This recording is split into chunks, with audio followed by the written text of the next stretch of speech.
Оној кој што е заинтересиран за монашки живот не очекува во манастирот живот во розови облаци. Бидејќи манастирот е се, само не е тоа, манастирот е пред се арена во која што се случуваат борби од надчовечки размери. Христијанин кој што не живее за светата литургија, кој што не копне и не живее во исчекување да дојде недела па да замине на литургија и не живее од недела за недела, за кого што литургијата не е смисла на постоењето, не може да биде христијанин. Од друга страна, одењето на литургија, одењето на служба, само заради тоа што некој ни кажал дека мора, а не го чувствуваме, тоа е пародија. Јас како епископ не само што чувствувам, туку убеден сум дека не сум направил доволно, за да допрем до секого. Тогаш кога сме синови, кога сме деца Божи, во таа слобода не имаме слободата и да сгрешиме, и да се покаеме, и да се поправиме, па дури да се скараме со Бог, дури и да негодуваме. Сето тоа е дозволено во тој, но да биде синовски однос, никако робовски, никако трговски. Тоа е трагично. А христијански обичај може да биде само оној обичај во кој што има место за Христос. Црквата е последната надеж и последниот зрак светлина во овие мрачни времења во кои што живееме.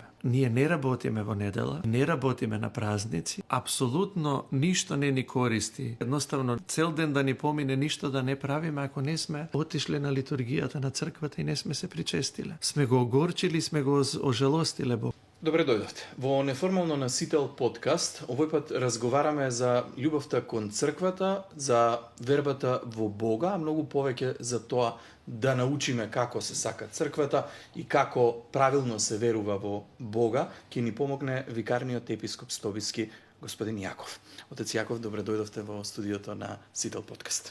Добро ве најдов и благодарам за поканата и за можноста секако. Огромна е честа да ви има човек како гостин и да разговара и да научи нешто повеќе од вас. Ви благодарам што ја прифативте оваа покана. На почетокот морам да ве прашам како се создаде, како никна вашата љубов кон црквата и кон Бога?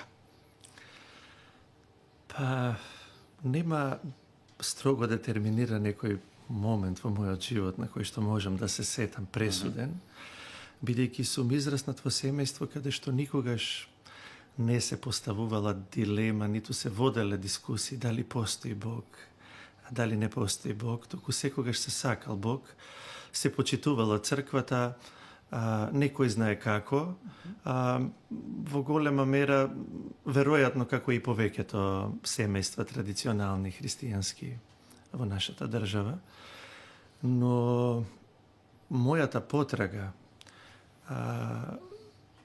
почна после еден тивок крик, екзистенцијален крик во мене, но за мене мощно гласен, за смислата на животот и за смислата на постоењето.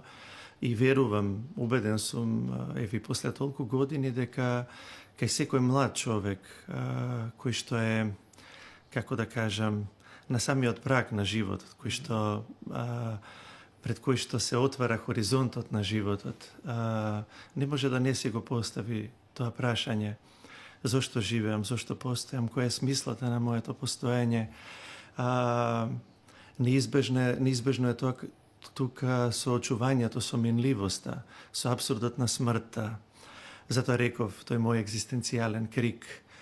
И тоа е во период кога во Македонија кај нас се обновуваше монаштвото, се обновува и се полнеа манастирите со млади монаси, монахињи и ние младите луѓе во тоа време можевме да посведочиме, односно да слушнеме едно поинакво сведоштво. Автентично, тоа и за мене до ден денес монаштвото е најавтентичен израз, најавтентично сведоштво на тоа каков е животот во црквата, или што е христијанскиот живот, или што е христијанство. Така што мојата прва таква блиска, непосредна средба беше со братството во Водоча, тогаш младо братство, крајот на 99-та, почетокот на 2000-та, и така, тогаш, затоа велам, не можем да Ама и таму се тема повикам беше некако монаштвото во тој период, во крајот на 90-тите. Имаше ли некое двумење во вас, некој страв од непознато или бевте решен дека тоа е животот кој што сакате да го живеете? Беше табу тема, но знаете, сето она што е табу и што е на некој начин скандалозно, а во голема мера И во медиумите така се представуваше, да. На некој начин, знаете, го привлекуваат младиот човекот и оно што го карактеризира младиот човек е љубопитноста, бунтовноста, никогаш не сака да се врами во некакви општествено зададени клишеа, категории и така натаму. Така што за мене тоа беше, ми звучеше секогаш и е радикална одлука, радикален чекор, своевидно животно салто мортале, кое што човек го прави од една страна ми беше привлачно, но од друга страна јас немав дилеми дека постои творец. Немав дилеми дека постои добар создател и креатор на овој свет кој што ме создал и мене. Така да верата во мене секогаш постоела, но тогаш се соочив со не ерупција на вера, но на потреба да ги најдам одговорите и едноставно да знам каде сум, да знам зошто постојам, да знам зошто живеам. И одлуката за монаштво, претпоставам за тоа и ме прашувате, не се случи одеднаш. Нормално јас оде во манастир, почнав да живеам литургиски, светотаински живот во црквата, одева од време на време да поседам во манастир, но како поминуваше времето, сваќав дека го сакам тоа. И тоа е, знаете, една состојба на заљубеност. Еве секогаш можам со тоа да го споредам, во која што човек сиот свет и сиот начин на кој што живеел и постоел до тогаш му се губи некаде во магла. Но тоа е се уште далеку од чиста и искрена љубов. Заљубеноста е различна од љубовта. Тука верувам сите ќе се согласиме. Едното можеме да се согласиме дека почнува со првото, второто почнува со првото, но така да тука нема никакви дилеми. Немаше никакви дилеми, не ми беше воопшто тешко, иако постоеа неколку години во кои што јас се испитував себе си, исто така мојот духовен отец, братството во кое што се приклучив да живеам, испитува од друга страна и мене, но тоа е една одлука која што се носи на основа на пред се на личносен и љубовен однос со Бог, на таа борба, на тоа рвање со Бог, налик на она кое што е опишано во Стариот Завет помеѓу Јаков, праотецот Јаков и Бог, и во која што борба во која што Бог секогаш победува, но и човекот е повикан да учествува во таа победа. Така што никој не е губитник во таа борба со Бог. Апсолутно е. Сега за среќа времињата се менуваат. Ако тогаш беше табу тема, ако беше реткост, ако на прсти се броја во тоа време монасите кои што живееа во манастирите низ Македонија, денеска сликата е сосема поинаква. За среќа полни се манастирите и сведочиме на еден, ајде да кажам така, убав црковен живот кој што се практикува од страна на свештените лица на Македонската православна црква. Сите ние знаеме по нешто, но не ги знаеме деталите. Кој е процесот, како се станува монах? Велите дека сте разговарале со вашиот духовен отец, дека имало подготовка. Како оди тоа? Претпоставам некој можеби има замисла дека денеска ќе одам, ќе тропнам на вратата на манастир, може ли да бидам монах? Но што е правилото? Да. Далеко од тоа, духовниот отец е должен да се увери секогаш дека кај оној кој што е кандидат за монаштво, кој што сака да дојде во манастир, не станува збор за некаква краткотрена романса за љубеност и дека оној кој што е заинтересиран за монашки живот не очекува во манастирот живот во розови облаци. Бидејќи манастирот е се, само не е тоа. Манастирот е пред се арена, во која што се случуваат борби од надчовечки размери, пред се борба со самиот себе си, со своите гревовни навики, со своите страсти, со своите слабости. И манастирот е место во кое што, покрај тоа што човекот се соочува со самиот себе си и го доживува разочарувањето од самиот себе си, односно од стариот човек, кој што во тој подвиг мора да умре за да се роди нов, преобразен човек согласно мерките на растот Христов, како што вели свети апостол Павле. Покрај тоа откривање и разочарување, тоа е еден долг пат на богопознание. Бидејќи Бога никој никогаш не го видел, Бог е недостапен, Бог е неопфатлив за човековиот ум, но секогаш ни е, како да кажам, причастен со неговите несоздадени енергии, кои што пред се во манастирот христијанинот или монахот, искушеникот, ги живее, се напојува со нив и, како да кажам, во таа преградка Божја секојдневно умира и оживува, се преродува, се преобразува и се подготвува за тој нов, вечен живот, живот во тој вечен осми, невечерен ден, што никогаш нема да има крај, но дадено му е да го живее овде и сега, во манастирот, на земјата, во овој свет. И тоа не е некој егоистичен, самолюбив скок во кој што човек оди во некаква потрага на самиот себе, преоткривање на самиот себе, туку пред себе принесување на олтарот на љубовта. Монахот му се принесува и се принесува на црквата, а преку тоа и на сиот свет, бидејќи црквата живее во овој свет, но никогаш не се поистоветува со овој свет. Не претендира да остане во овој свет, туку должност и емисијата на црквата е луѓето, созданијата Божји и човекот како најскапоцено и боголико создание да го изведе од овој свет на трулежот и на смртта во вечноста, да го воведе во светлината на воскресението. Монахот или оној што сака да стане монах станува кога ќе стане автентичен сведок на тој и на таков живот и кој што ќе пребива и ќе дише, ќе пулсира во ритамот на молитвата за сиот свет, како за себе си. Или, со други зборови, да биде појасно, кој што ќе го возлюби сиот свет, ќе заборави на себе си. Ќе умира секојдневно и ќе живее за другите.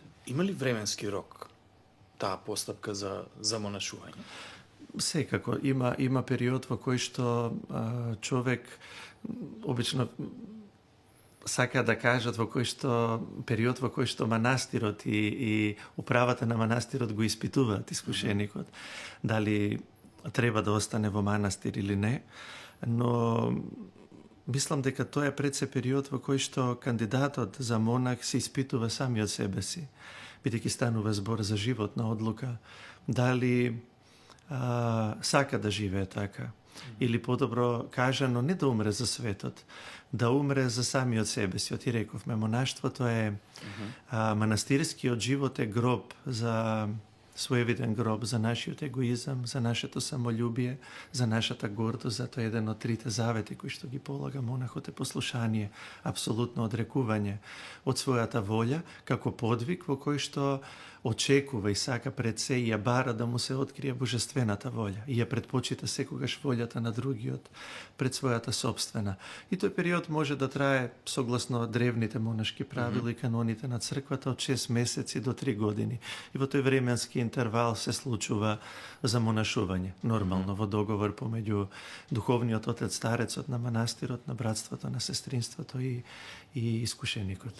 Во таа процедура оставен е сам со молитвите, затоа што знаеме од кога ќе стане монах, како живее монашкото братство заеднички, меѓутоа во тој процес, дали оставен сам со себе и молитвата и приближувањето кон Бога или сепак постои една комуникација во рамки на братството? Животот во манастир е исклучително динамичен, исклучително жив и можам слободно да кажам, еве како еден најкраток одговор на вашето прашање, човек во манастирот никогаш не е сам. Манастирскиот живот е подвиг во кој што иако етимологијата на зборот монах, значи саме, тоа е коренот на зборот, но ти си сам бидејќи си со сите. Осаменоста како начин на постоење, како начин на живот, му е својствена на ѓаволот, на демонот. Така да, можам слободно да кажам, и човек оди во манастир за да ја надмине осаменоста, бидејќи, еве, од аспект на современото живење, на сето она што го карактеризира современиот човек, кој што живее во заедница како социјално битие, еве ги имаме сега и социјалните мрежи кои што би требало да ја на некој начин да ја намалат или да ја санкционираат осаменоста, но сведоци сме на тоа дека човекот никогаш не бил поосамен, не бил подепресивен, не бил понесреќен со самиот себе си, па и со другите, можеме да заклучиме. Човек заминува во манастир, христијанскиот подвиг, и стремеш кон заедницата преку осаменост како подвиг е да се оствари заедница со другиот, да се постои за другиот во вистинската смисла на зборот. Така да не сум го заборавил прашањето, искушеникот и кандидатот за монах не е сам никогаш. Тој е со сите и апсолутно вклучен во заедничкиот живот, во животот на заедницата, на братството, учествува во послушанијата. Знаете зашто ве прашав? Затоа што имаме некаква слика, или сме слушали информации, еве па и сведоци сме на пештерите во Лесново, дека искушениците по цел ден се во пештера сами, постојано се со молитва во мислите, дека живеат таков живот затворен во пештера или не знам во просторија која што е наменета за молење исклучиво. Постојат такви монаси, очелници, еремити, пустиници, но тоа е најсовршената форма на монашкото постоење и затоа таквиот начин на живот изискува духовно покритие, сериозно. Она молитва која што е пред се, она молитва која што ја споменав, молитва за целиот свет. Тоа е осаменост во која што човек не е сам, туку сиот свет го собрал во своето срце. Ние кога доаѓаме во манастир, обично нашето срце е мало и е тесно, во кое што честопати нема место и за нас самите. Тесно ни е во собствената кожа, во собственото срце.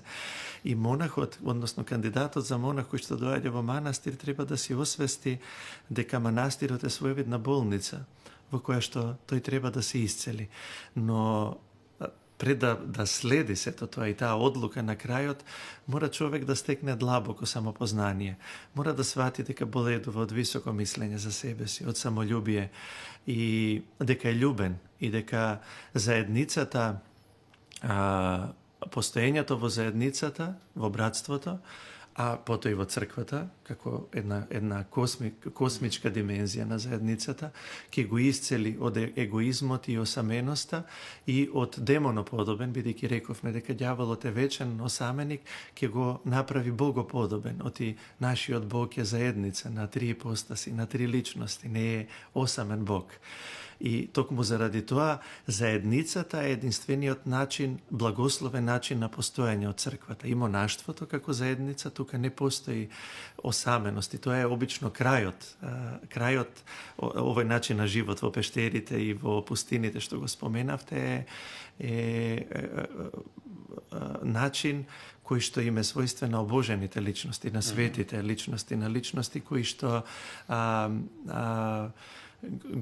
ги исполниле критериумите за она што значи да се биде монах во вистинската смисла на зборот. Тоа е да се собере сиот свет, сите созданија, се што постои, вклучително и непријателите во сопственото срце, во кое што ништо друго освен љубов не останало.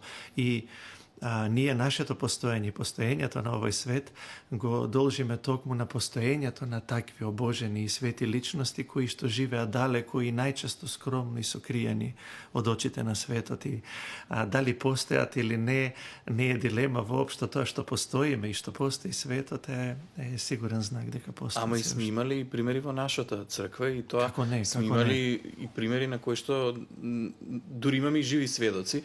Ако не грешам, конкретен таков пример е епископот Велички, Гаврил, кој што неодамна беше, пред неколку години беше прогласен за светец, кој што практикувал токму таков живот.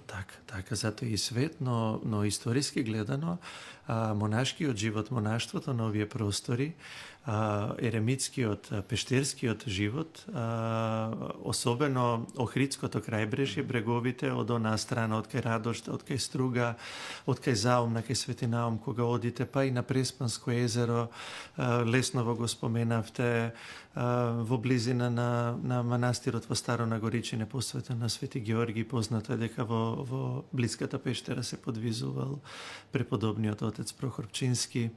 Така да имаме богата историја на таков начин на постоење, но на монаштвото, но бидејќи нашето монаштво е туку што обновено и младо, сметам дека во тој поглед, во таа смисла, допрва треба да ги даде своите плодови. Иако не значи дека совршените форми на монаштво, совршените монаси секогаш треба да живеат во осама и во пештера. Тоа е пред се за тоа е потребна исклучителна Божја промисла за луѓето и во согласување со Божјата волја. Не е доволна само човековата волја и одлуката некој да замине во пустина, во пештера, туку тоа што Бог промислил за нас. Во црквата постојат различни форми на постоење, на живот. Можеме како навидум спротивставени да ги споменеме монаштвото како еден безбрачен начин на постоење и бракот, кој што исто така света тајна, и монаштвото како света тајна, но и двата начини на живот водат кон совршенство и водат кон истата цел, водат кон Царството Божје, водат кон прегратките Божји, водат кон охристовување, кон Богов подобување. Но она што име исто, име слично и ги поврзува, тоа е животот во заедница. Така да монаштвото како начин на живот и како подвиг го перцепираме пред се како живот во заедница. Оние монаси, оние личности кои што се издвоиле во даден момент од заедницата, тоа мора да се луѓе кои што ја оствариле заедницата со сиот свет, вклучително и со непријателите пред се во своето срце. Така да...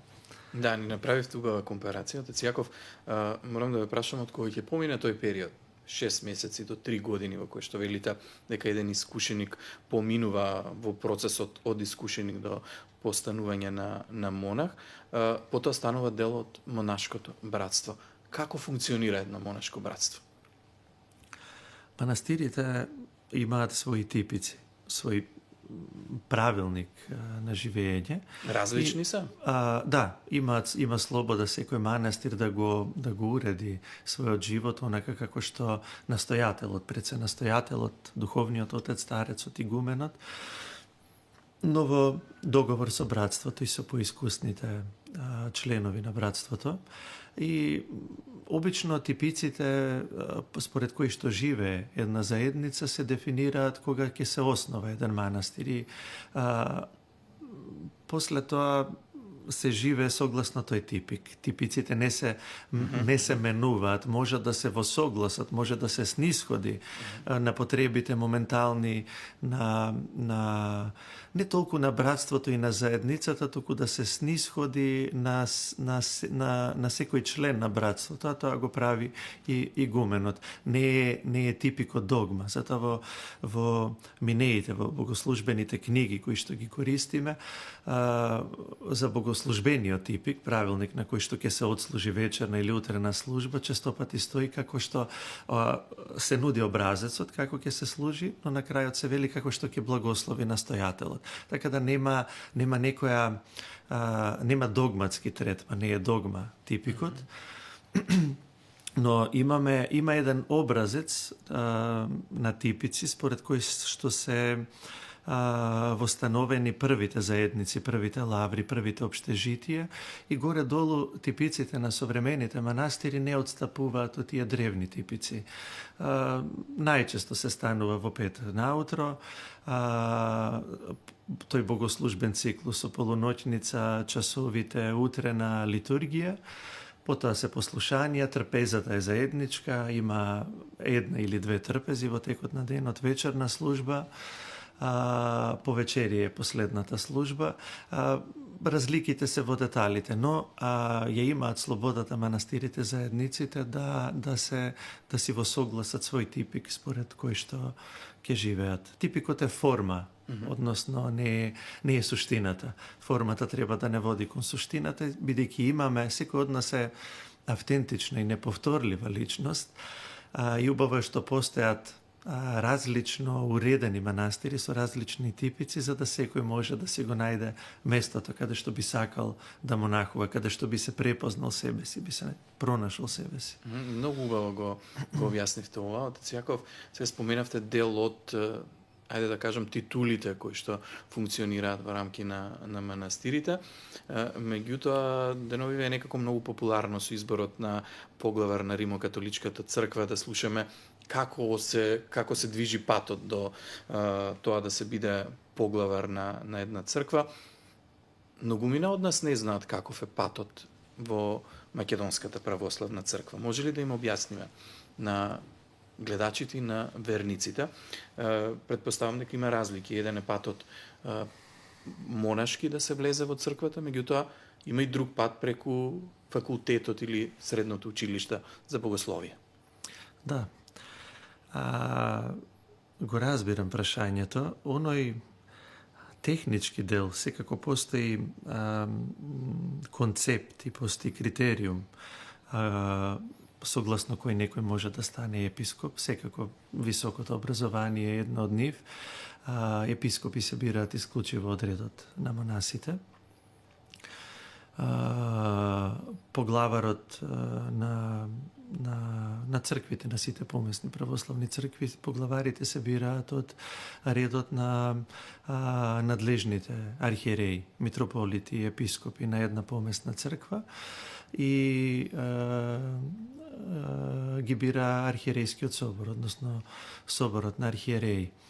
Но ме прашавте кој е патот да се дојде. Мене, морам да кажам, но тоа се дилемите. Ова прашање го поставувате токму заради дилемите кои што се застапени во јавноста и звучи поприлично кариеристички, кога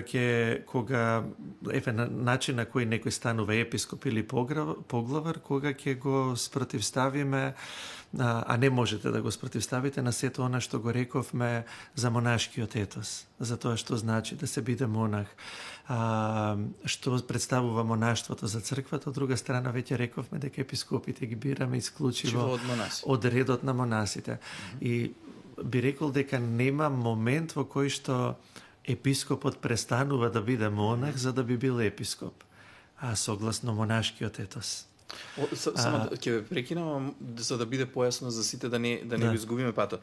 Од друга страна реков дека се свештениците кои што одат низ образовен процес, средно училиште, факултет, тие имаат право да одат по тој пат нагоре во хиерархија, или тоа е патот наменет единствено за монасите? Единствено за монасите. Ние имаме случај во нашата црква кога некои свештеници после откако сопругата им починала, односно попадијата, одлучиле да се замонашат, станале монаси, па сепак црквата во нив препознала личности кои што би можеле да и послужат и во епископски чин. Но мора човек да биде монах пред да биде епископ, и за да биде некој свештеник, ракоположен да биде за свештеник, мора да биде оженет прво. Знаете, или мора да биде монах, па може да го добие тој свештенички чин во рамките на братството, за да му служи на братството. Но тоа се свети тајни. Знаете, светата тајна на хиротонисување... Но монахот може да стане свештеник, така? Монахот станува свештеник или иеромонах. Јас пред да станам игумен бев иеромонах заради потребите на братството, за да може да служи литургија. Штом служи литургија, може и да венчава, може и да крштева, и свештениот чин кој што го има свештеник е истиот чин кој што го има и некој брачен свештеник кој што и служи на црквата во свет. Но станува збор за потполно истата света тајна. Знаете, молитвите тропарите кои што се пеат, па дури оној обреден дел на самиот чин на хиротонија е идентичен со чинот на венчавање. Тропарите што ги пејаме кога сопружниците кружат околу онаа трпеза надвор од олтарот, истите тропари се пеат кога и свештеникот го носат свештеници, а потоа го превземаат архиереите, кога се хиротонисува и за ѓакон, и за свештеник, и најпосли и за епископ. И целта на тоа кружење, крајот на тоа патување околу трапезата, секогаш е Христос, секогаш е Царството Небесно. Сега на кое место ќе и послужиме на црквата, пред се зависи од Божјата волја. Сега одам кон одговорот, кон поентата, како некој станува епископ, како некој станува поглавар. Со кротост и со смирение. Кога некој станува монах, тој се става себе си на располагање на заедницата, на црквата. Затоа реков заедницата е императив. Ние се градиме во заедница и постоиме во заедница. Затоа нема некаква издвоеност и елитистички пристап кон совршенството, кон светоста надвор од заедницата. Заедницата е онаа која што не гради како личности, во која што зрееме, се градиме како личности и на крајот се препознаваме како човеколюбиви, како боголюбиви личности. И заедницата е таа која што го кажува последниот збор, односно црквата. Дали некој ќе биде... Па знаете, и кога ракополагаме свештеник па и епископ, најстариот по чин, од кога се ракополага епископ, архиепископот го прашува народот дали е достоен, па народот извикува достоен. И тоа не е туку така формален чин, туку излегува од искуството, од традицијата на црквата. И епископскиот чин и повисоките чинови во црковната хиерархија се чинови во кои што човек дефинитивно не ги добива по некаква заслуга, барем тоа е моето лично чувство и убедување. Јас тоа го реков и на мојата пристапна беседа, дека овој чин во кој што црквата ме повикува да служам и ми го дава, длабоко чувствувам еден денес дека не сум го заслужил со ништо. Ниту сум го барал на било каков начин, и знам дека го добивам за да и служам на црквата. Оти местото на епископот е место Христово. А Христос вели, Христос дојде во овој свет пред се како слуга. И самиот рече, не дојдов да ми служа, туку да послужам за спасение на многумина. Така да тоа е страшно место на кое што човекот е повикан да им служи на другите. Човекот кој што станува епископ, кој што станува архиепископ, патриарх и така натаму. Тоа е страшно место на кое што човек секојдневно се раснува и се себе принесува и себе принесува на заедницата, иако одстрана може да изгледа и поинаку, секако дека тоа место носи и привилегии со себе и така натаму, но оној кој што служи автентично и христоподобно, не може да ги почувствува во целост привилегиите и добрите страни, а го чувствува крстот. А она што го посакува и што го одржува во тој подвиг на служење, на себе принесување, на себе распнување секојдневно е воскресението, светлината на воскресението и воскресението како кулминација на животот, на постоењето на заедницата со Бог, кој што од опит знаеме дека секогаш доаѓа после Велики петок, секогаш доаѓа после гробот и раснувањето. Така да епископскиот чин во сите своји облици и титули, митрополит, архиепископ, патриарх е место на страдање и место на служење пред се. И се за да го заокружиме целото ова како дел од разговорот, може ли да ја направиме таа градација, како одат титулите по ранг во црквата? Монах, свештено ѓакон, свештено монах или иеромонах, игумен не е титула, туку е функција. Иако, како да кажам, честопати може да биде титула во црквата како како стремеш кон целта, ако некого препознала црквата дека може да биде епископ, станува игумен за некој ден, но кога ќе кажеме игумен, пред се мислиме на човек кој што е духовен отец и раководител на една монашка заедница. Архимандрит во нашата црква по дефолт оној кој што е архимандрит доаѓа на листата за кандидати за епископ и отаму кога има потреба црквата од таа листа на произведени архимандрити, црквата бира епископи, најчесто се станува викарен епископ, помошник епископ на некој надлежен архиереј, како што сум јас, на митрополитот Струмички господин Наум, и митрополит е митрополит, епископ во нашата црква, сите надлежни епископи, сите надлежни архиереи се митрополити, што не е случај во повеќето цркви. Тоа се веќе титули. Но чиновите, свештените чинови, свештеничките чинови се ѓаконски чин, да бидеме појасни, свештенички и епископски. Тие се три свештени чина. Кога човек служи во различни, во еден од тие три чинови во литургијата на црквата, односно служи на црквата. Самиот чин монах не е свештенички чин. Монах или инок е човек христијанин, кој што нема никаков посебен статус во црквата од луѓето кои што се во свет. Тој е христијанин кој што одлучил да живее на еден поинаков начин, кој што исто така христијански, автентичен начин, но во заедница сепак. И која е разликата помеѓу архиепископија и патриаршија? Во рангирањето е. Во однос на автокефална црква може да биде и во ранг на патриаршија и во ранг на архиепископија. Во начинот на управувањето тоа се само титулирања. Во рангот на кој што постојат помесните цркви на ранг листата, ако можеме да кажеме, патриаршијата е повисоко рангирана од архиепископијата и патриарши се обично древните, или што ги нарекуваме апостолски цркви, црквите што се основани од апостолите, иако во поновата историја и некои помесни цркви на овие простори, словенските цркви како руската, српската, бугарската, дошле во ранг на патриаршија. Но во однос на управувањето, начинот на кој што постојат, тоа ви е разликата како помеѓу епископ и митрополит во однос на чинот кој што го носи, светотаинската димензија на чинот е потполно иста на митрополит и на епископ, но митрополитот е титулата е повисока. Сега го заокруживме делот за начинот на кој што функционира црквата внатре.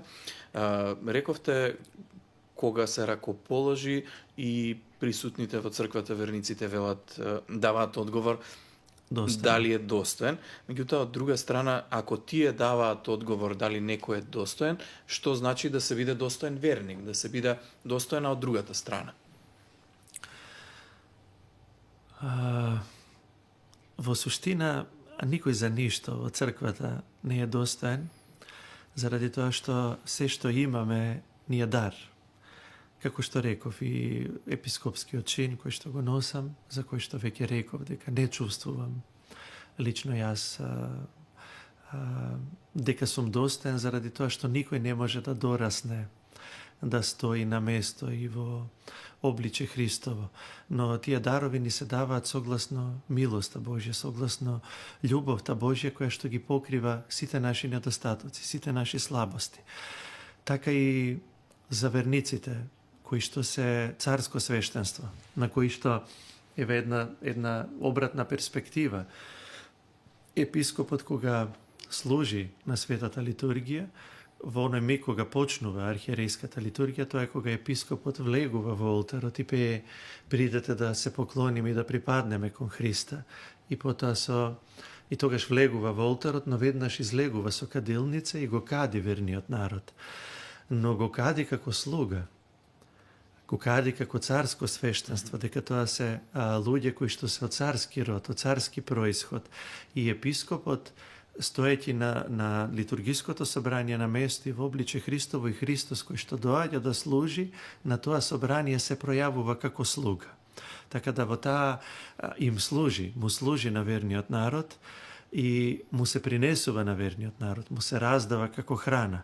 Така да тука некаде би бил и односот, епископското служење во однос на верниот народ, на народот кој што од една страна го избира и се согласува, некој да го раководи, вели дека е достоен и го прифаќаат за свој епископ, а од друга страна она перспектива од која што епископот гледа на верниот народ. Да се постои во црквата е постоење кое што се базира на благоволението Божје, на благата, на добрата волја Божја, на љубовта Божја. Во таа смисла никој не е достоен. Што значи да се живее автентично, да се биде автентичен христијанин, за тоа имаме востановени критериуми од светите оци, од апостолите. А критериум за се во црквата ни е Христос. Животот во црквата на секој еден христијанин, без оглед во кој чин и на која место и служи на црквата, е подвиг на Христов подобување. Подвиг во кој што се трудиме да му станеме слични на Христос. А Христос им стана слуга на сите. Така да можеме да кажеме во која мера сме достојни, во онаа мера во која што сме се вподобиле на Христос, во онаа мера во која што сме заличиле на Христос, во таа мера сме достојни христијани. Сега сите ние ги знаеме 7 Божји правила, кои што би требало да бидат основата, клучот за нашата верба во Бога и почитување на некакви правила кон црквата, но од друга страна, кај секој од нас постои прашањето што повеќе од тоа.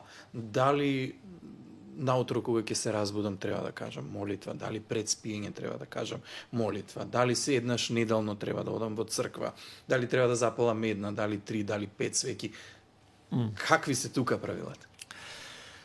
Нема строго дефинирани правила, заради тоа што црквата е чувар на слободата на личноста.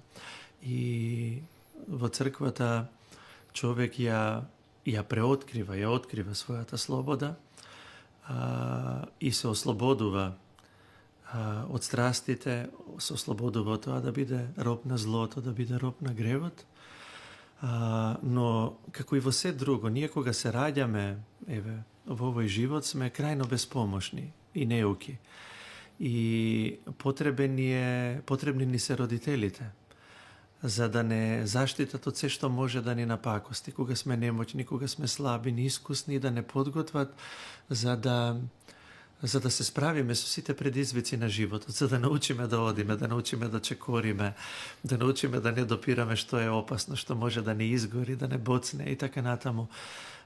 Ова го кажувам фигуративно, кога ние се раѓаме за духовен живот, мора да имаме духовен родител, мора да имаме духовни родители. Затоа, за да ги снема сите овие дилеми, како треба да живееме и да не робуваме на правило. Знаете, нема поголема трагедија од тоа да местото во кое што треба да ја доживеете, да ја остварите својата слобода, а тоа е црквата, да се разбудите како робови на разноразни човечки обичаи, норми, правила, стравови и така натаму. Затоа најкраток одговор на вашето прашање би бил секој треба да си најде духовен раководител, да си најде духовен отец со кој што ќе се советува, и тоа е еден взаемен Како се наоѓа духовен отец? Духовен отец може да биде секој свештеник од црквата. Секој свештеник, секој кој што има свештенички чин, свештено монах или мирски свештеник, кој што има благослов од својот епископ, да исповеда и да раководи духовно. Идеално би било и согласно најдревното искуство на црквата и поставеноста, структурирањето на црквата од парохија, па натаму да биде нашиот парохиски свештеник. Но во црквата има слобода да slobodni sme da si izbereme duhoven otec onaka kako što ke počuствува нашето срце, нашата душа. Кога што ќе го почувствуваме, оној свештеник кога што ќе го почувствуваме така дека можеме да му се отвориме, да му се довериме и за кого што ќе процениме согласно критериумите светоотечки, дека може да ни биде од помош, дека може да не раководи, дека ете во голема, барем во доволна мера го совладал учењето на светите оци, на апостолите и така натаму. Тука сме, да не должам апсолутно слободни сами да избереме, но мора да биде свештеник, да има свештенички чин, заради тоа што исповета ја има пред се таа светотаинска димензија, за која што човек мора да го има, да има свештенички чин, за да исповета е света тајна, а после духовното раководство, советувањето е процес кој што трае цел живот. Трае цел живот, но повторно не би сакал да завршиме со тоа, има перспектива. Ако трае цел живот, убаво е за нас да се советуваме и никогаш да не им веруваме, да не веруваме на нашата помисла и така натаму. Тоа е добро за смирение, но духовното раководство има перспектива. Доколку би немало, тоа би значило секогаш да останеме ние духовни деца нечии, а некој да биде духовен родител. Има перспектива, а тоа е да станеме самите родители. Самите да станеме духовници, самите да можеме да застанеме во духовна смисла на своји собствени нози, да чекориме сами и нема поголема радост од таа за духовниот отец, за духовниот родител, да го види своето духовно чедо самостојно и независно од него. Но како што реков, затоа има светоотечки критериуми кои што мора да се исполнат. И по кои што препознаваме дали некој може да биде духовен родител, духовен отец, дали некој има потреба од духовно раководство или не. Но, како што реков, ако некој сака за да не се прашува што треба да направам, дали ќе сгрешам со ова, дали нема да сгрешам со она, едноставно е. Најдете си духовен отец, исповедајте се, прашите го отец што треба да правам. Подобро е така личносно, а секогаш кога е личносно и љубовно, кога е љубовно секогаш и слободно, отколку од некакви прирачници кои што воопшто не ги сакам да се учиме и да се како не смеш ова, не смеш она, и затоа има таков фидбек во јавноста дека многу луѓе ја перцепираат црквата како заедница која што, или како институција што е уште пострашно, која што ограничува слободата на личноста. Тоа е трагично. Црквата е се, само не е тоа. Сега ќе се обидам слободно да ве толкувам од ова што го кажавте. Значи, љубовта би значело тогаш кога јас чувствувам потреба или кога мислам дека е потребно, ќе отидам во црква и ќе запалам свеќа и нема да направам грешка ако 3 недели поред не заминам во црква или ако се советувам со духовниот отец што би требало да направам, ако при тоа не ги кршам оние основни правила на кои што е воспоставен на црквата и црковниот живот. Видете, животот на христијанинот се сведува на тоа да биде подготовка за светата литургија. Тој се реализира себе си во заедница, најпрво со Бог, причестувајќи се со Бог кој што ни се дава на светата литургија, која што самиот ја служи во црквата, но се причестуваме и еден со друг во него. И христијанин кој што не живе за светата литургија, кој што не копне и не живе во исчекување да дојде недела па да замине на литургија, и не живе од недела, за кого што литургијата не е смисла на постоењето, не може да биде христијанин. Но од друга страна, одењето на литургија, одењето на служба, само заради тоа што некој ни кажал дека мора, а не го чувствуваме, тоа е пародија, како да кажем, едно исмевање. Бог сака да останеме слободни по секоја цена. Па дури и тогаш кога одлучуваме да заминеме од него, да го негирајме неговото постоење. Дури и тогаш кога се предаваме на злото и на гревот, Бог не тиранизира.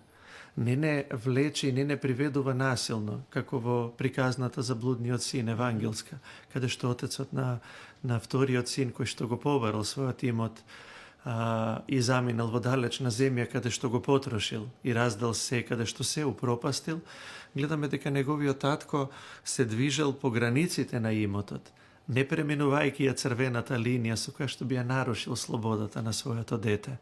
Но тогаш кога се вратил, не му кажал: ти реков не требаше да одиш, каде беше, се потроши, се упропасти, туку само го прегрнал и го примил во својот дом, за кој што му рекол: ова е твој дом и секогаш беше твој дом. Така да Бог така не доживува. А сите нас и тогаш кога ние избираме во таа некоја своја слобода, која што повеќе наликува на робство, отколку на некаква слобода, Бог со голема болка не остава слободни и трпеливо го чека нашето покаяние и нашето враќање. Но тогаш кога ќе се случи, треба да биде искрено и целосрдечно. А ако искрено и целосрдечно, тогаш за христијанинот нема дилема дали треба да оди во недела на литургија или не. Тој живее за литургијата. Тој живее за литургијата и во неговиот живот се мери со литургијата. Неговиот начин на постојање е литургиски. Литургија значи служење. Целиот негов живот постанува служење. Не само на Бог, туку и на ближните, на секој еден човек во кој што по милоста, по благодата Божја му е дадено да го гледа, да го види образот Божји. Секој човек го гледа како икона Божја и се плаши да му сгреши на било кого заради тоа што со тоа знае дека би го повредил Бог. И во светлината на сето ова што го реков, нема дилема за автентичните христијани, дали еднаш по месецот, дали секоја недела и така натаму, но сме слободни. Едноставно, во оној миг во кој што ќе почувствуваме црквата како заедница која што не гуши, тогаш веќе не значи дека црквата направила некаков превид или некаков престап во однос на нашата слобода. Туку, реков на почетокот, љубовта и слободата кои екзистираат. Не може едното без другото да постои. Ако чувствуваме дека слободата во некоја смисла ни е загрозена, тоа значи дека љубовта изладила. Исто како што, знаете, на тинејџерите, на адолесцентите во тој бунтовен период, семејството го доживуваат како заедница која што ги гуши, која заедница во која што чувствува дека слободата им е загрозена и често и бегаат од дома и се закануваат дека ќе избегаат, но обично кога ќе созрееме, кога ќе пораснаме, сваќаме дека нема да најдеме на планетава во светот друго место каде што ќе бидеме побезбедни, каде што ќе бидеме поразбрани, каде што ќе бидеме сакани повеќе. Се двоумев со прашањето, ама сега ми е мило што го поставив и што ви испровоцирам да дадете вака убав и конкретен одговор. Сега, слушајќи го сето ова, некако разговоров ми добива формат на една православна читанка на тоа што треба, што не треба, во однос на таа функционалност на православието во државата. Дали според вас се прави доволно за тоа колку сме ние едуцирани за црковниот живот? Видете, можам да зборувам и ќе зборувам исклучиво од своја некоја лична перспектива. Јас како епископ не само што чувствувам, туку убеден сум дека не сум направил доволно за да допрем до секого, за да ги објаснам и основните вистини на верата. Вложувам надчовечки напори во служењето на црквата, на луѓето, но далеку е тоа од сето она што би требало да го направам и што можам веројатно да го направам на местото на кое што сум се нафатил да стојам, да седам и да служам. Така да секогаш може подобро и секогаш може повеќе, но сведоци сме сите и мораме да признаеме дека црквата, нашата црква овде на овие простори, после еден долг, повеќе деценијски безбожен период, за кратко време направи многу повеќе и постигна многу повеќе отколку на некои други простори, во некои други услови, на некои други места. Но, повторно ќе кажам, не е доволно, може и треба повеќе. Ајде ќе се обидеме и низ овој разговор да понудиме одговори на сите оние кои што имаат прашања. Основното нешто кое што може би меѓу првите работи ни доаѓа на ум кога зборуваме за црковен живот е постот. Што е постот? Постот, разбран правилно, е своевиден стремеж човек да се ослободи, да биде слободен, да ја открие вистинската слобода. Иако во контекст на се што рековме претходно, особено од младиот човек, постот на црквата е перцепиран како еден формат, како еден начин на живот кој што ја ограничува неговата слобода. Па не смееш ова да јадеш, не смееш она да правиш и така натаму. Но доколку постот се свати како еден љубовен подвиг и она техничкиот дел на постот, телесниот пост, што велиме, воздржувањето од различни видови на храна, кои што ни се вкусни. Честопати многу луѓе знаат да ми кажат јас не можам да постам бидејќи не можам без ова, не можам без чоколадо, јас не можам без млечни производи, од секе се откажам, од тоа не можам да се откажам, некој вели од месо. И тоа, знаете, звучи како една тенденција да се остане слободен. Но во суштина, кога вие ќе кажете јас не можам без нешто, не можам ни на одреден период, вие сте роб.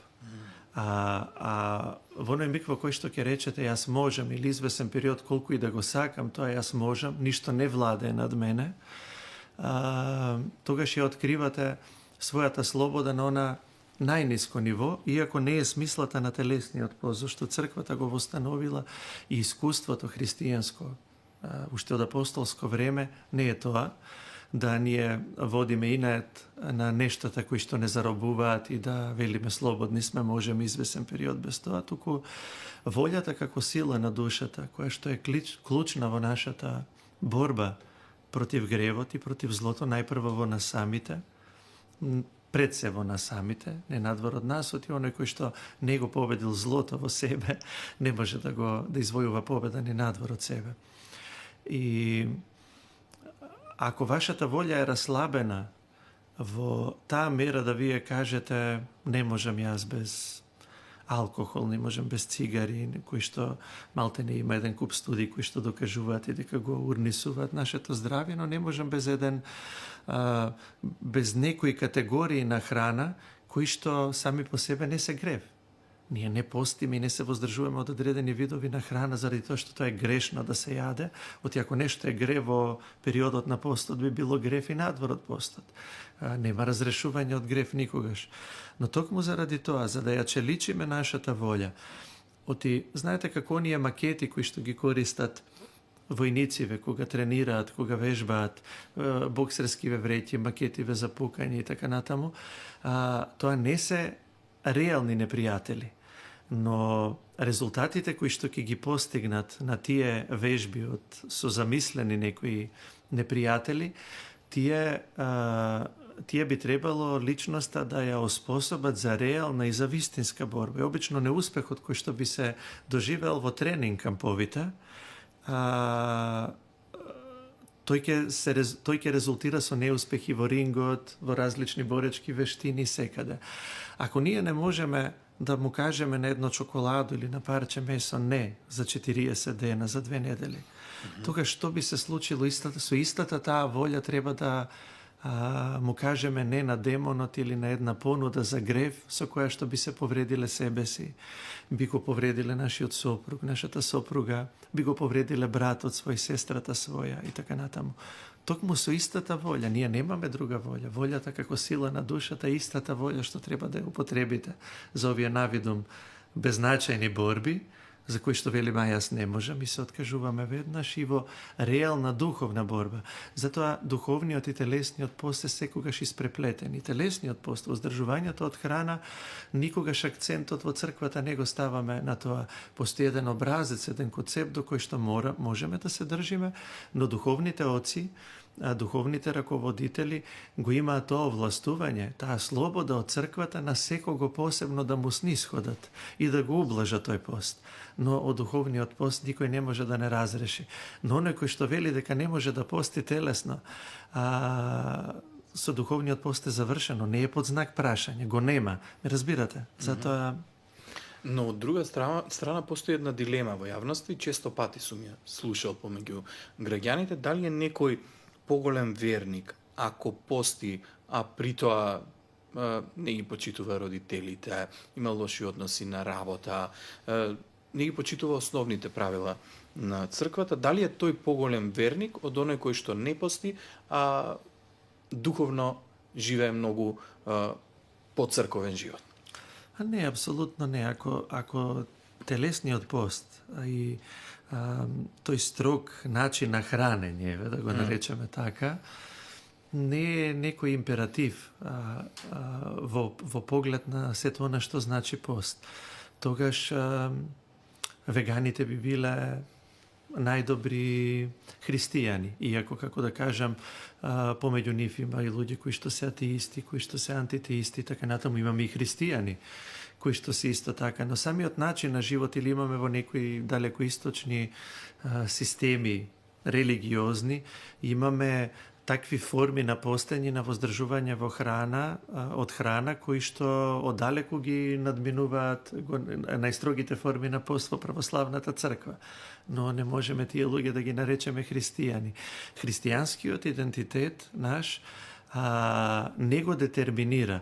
Или ајде да кажеме, во голема мера може да го гради, да помогне во градењето, ама не го детерминира и не го обликува формалниот начин на постојање во црквата. Иако постои некоја форма која што ние можеме да ја задоволиме, мораме да ја задоволиме.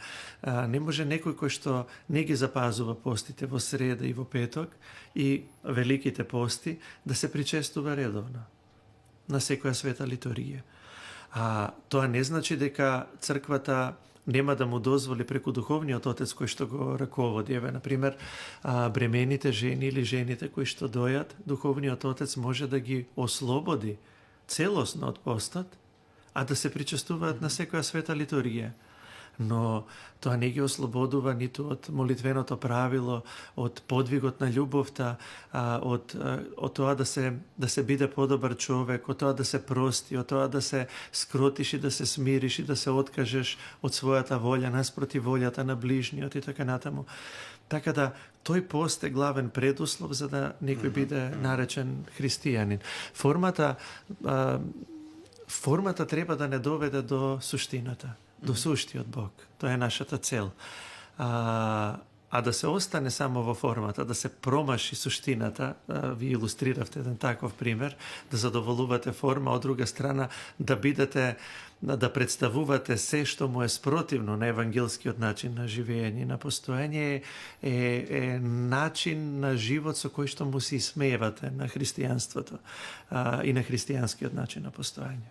Или да бидете верник кога ќе дојдете во црква, да запалите свеки и да се молите, а кога ќе поминете прагот на црквата, да бидете една поинаква личност. Тоа е трговски начин, знаете, имате светите оци прават една градација на 3 начини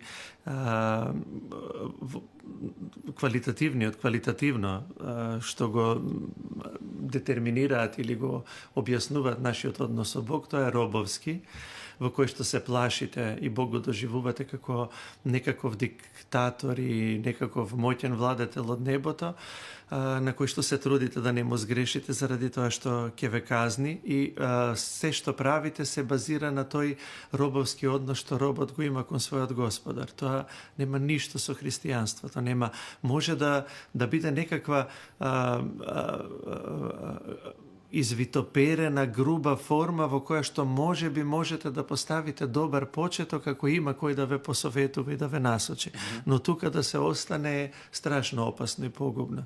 Имате трговски однос, овој кој што вие го опишавте, во кој што одите само кога ви е тешко, пред испит и најчесто со себе носите, како да кажам, згора ако носите и некаков зејт и некаква крпа со кој што мислите дека ќе го подкупите Бог за да ве учини да ја услиши молитвата, постои во црквата. Јас воопшто овие форми не ги критикувам, тие не се туку така изнедрени во црквата. Да речеме, ткаенините кои што се носат, чорапите кои што се... Знаете, како млад бев духовник, бев малку строг и ригиден во однос на тие појави, но како што старем, како што поминува време, сваќам дека сум грешил. Заради тоа што нашиот народ во минатото, па особено и кога не постоеле банкнотите, кога не постоеле парите на кои што можеле да им помогнат и на другите и на црквата, луѓето произведувале. Дали е тоа масло. И денесе од оваа перспектива да однесете крпа или чорапи во црква е смешно, но во времето на нашите баби немало каде да се купат чорапите. Волната со која што тие ги правеле, морале сами да ја произведат. Морале сами да ја исчистат, па да ја испредат или се што друго правеле на мала светлина вечерта да ја испредат, па потоа да ги сплетат, да вложат огромен труд и замислете сето тоа, целата своја љубов, експресија на нивната љубов и кон црквата и кон ближниот било во тој пар на чорапи кои што тие ги носели и ги оставале во црква. Отаму се изнедрени тие обичаи, но начинот на кој што го правеле и мислата со која што тие ги носеле, тие подароци, тие дарови во црквата биле поинакви. Воопшто не мислеле дека ќе го поткупат Бог и дека ќе направат некакво мало добро дело, а од друга страна нашиот живот изобилува со разни гревови, со разноразни лошоти и пакости, тогаш апсолутно ништо не ни користи тоа.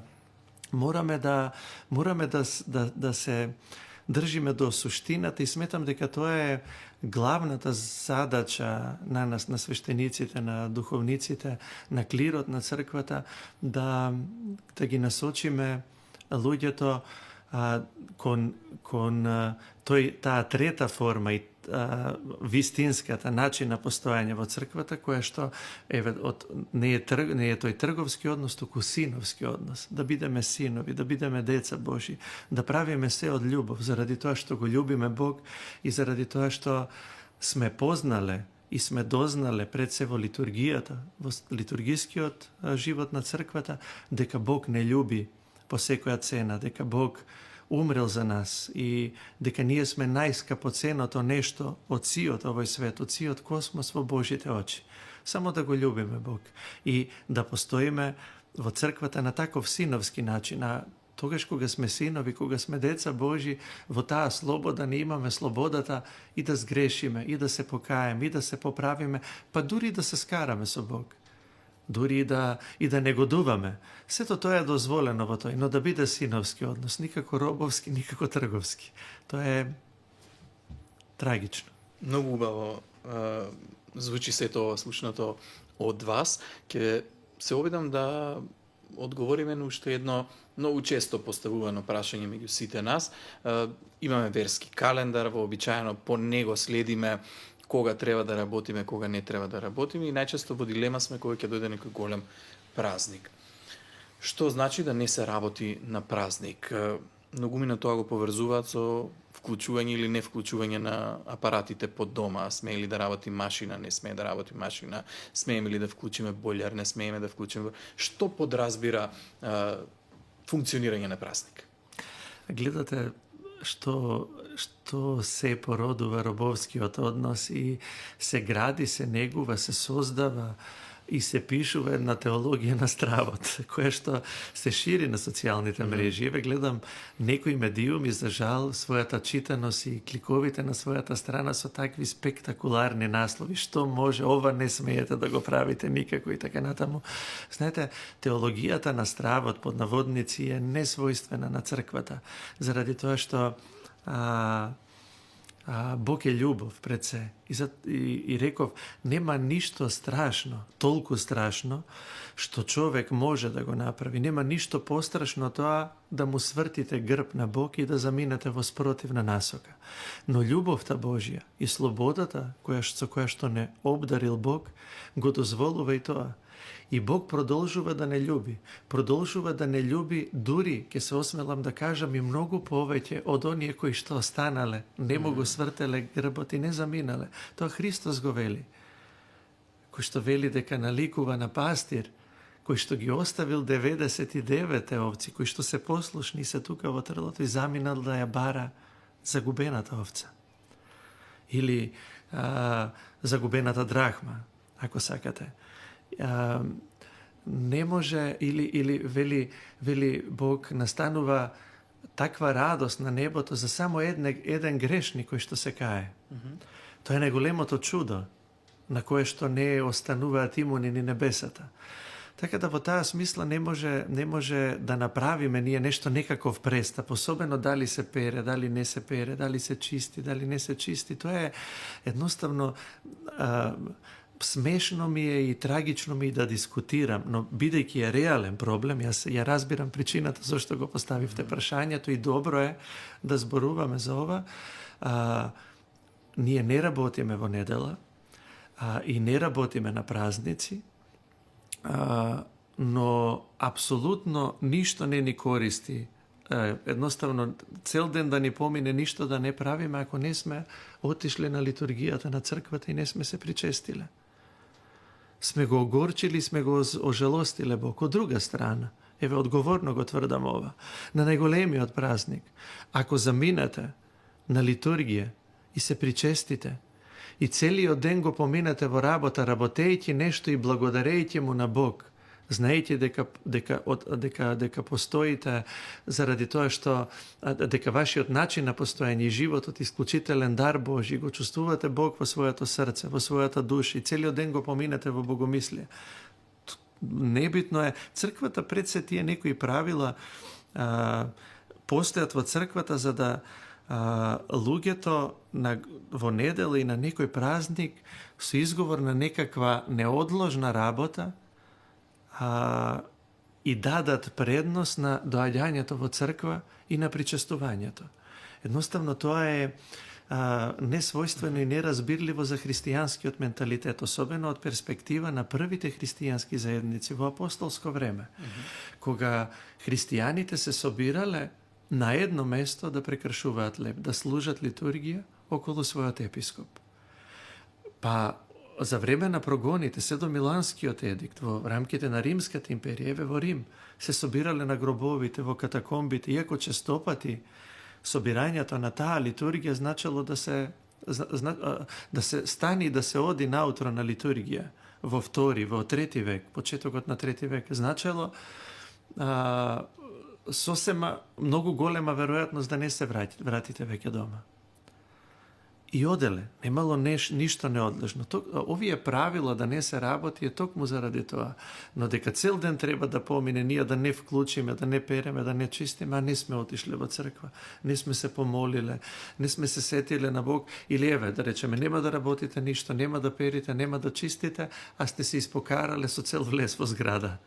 И не сте отишле во црква. И, знаете, од формата правиме суштина, и тоа е веќе поставување, правење на идол. А нашиот Бог, живиот Бог е непријател на идолите. Тој сака да ги срушиме сите идоли во нашиот живот и во нашето срце, во нашата душа, во нашето битие, да нема ништо друго освен Него, освен љубовта кон Него и во таа љубов кон Него, љубов за секоја една личност, за секој човек, дури за непријателите.